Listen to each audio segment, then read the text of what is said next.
Nous avons abordé le projet de loi de finances rectificative pour 2017 qui porte sur la mise en œuvre, suite à l'invalidation par le Conseil constitutionnel de la taxe sur les dividendes mise en place sous la précédente mandature, vous connaissez bien le sujet, la double décision, celle de la Cour de justice européenne de mai 2017 et celle du 6 octobre plus récente du Conseil constitutionnel qui, aujourd'hui, amène le gouvernement français à rembourser la somme de 10 milliards aux entreprises concernées. Il a été décidé, discuté, ça ne veut pas dire qu'il y a eu un accord qui a été trouvé, mais il a été discuté et décidé par le gouvernement de faire en sorte que ce coût global puisse être réparti à part égale entre 2017 et 2018. Et que pour 2017, une contribution exceptionnelle à hauteur de 5 milliards d'euros, la moitié de la somme, soit demandée aux grandes entreprises. Aux seules très grandes entreprises, 320 entreprises, sur les 3,4 millions d'entreprises que compte la France. Donc 320 entreprises, les principales, vont être sollicitées par l'effet d'une augmentation exceptionnelle et temporaire du taux d'impôt sur les sociétés qui passera de 33,3 pour les entreprises dont le chiffre d'affaires est situé entre 1 et 3 milliards à 38,3.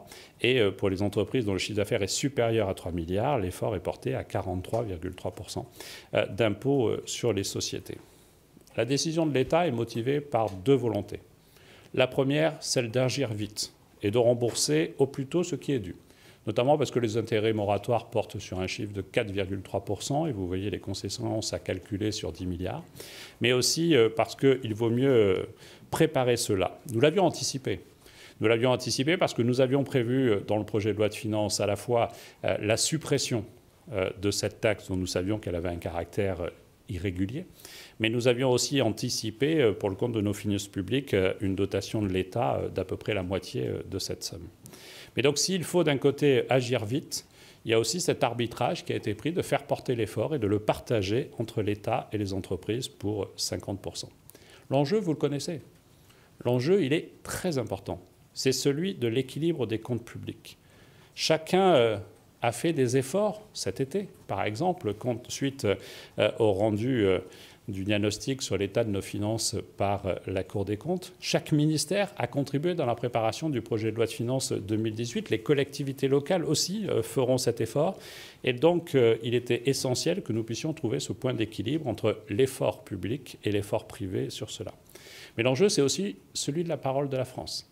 Et de sortir d'une situation où nous sommes que 2 pays en Europe à avoir dérapé sur la règle du déficit. Et il est évident que si nous devions intégrer immédiatement ces 10 milliards, ça mettrait l'état de nos finances publiques dans une situation telle que c'est la parole de la France qui serait en cause.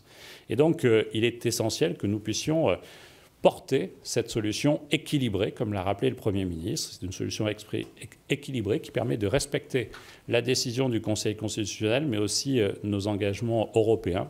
Et il y aura, sous l'autorité de Bruno Le Maire, des échanges avec les entreprises évoquées, 320 entreprises, mais aussi celles qui, du coup, sont les plus impactées, les plus grandes, 110 entreprises qui génèrent aujourd'hui plus de 3 milliards et qui seront directement concernées.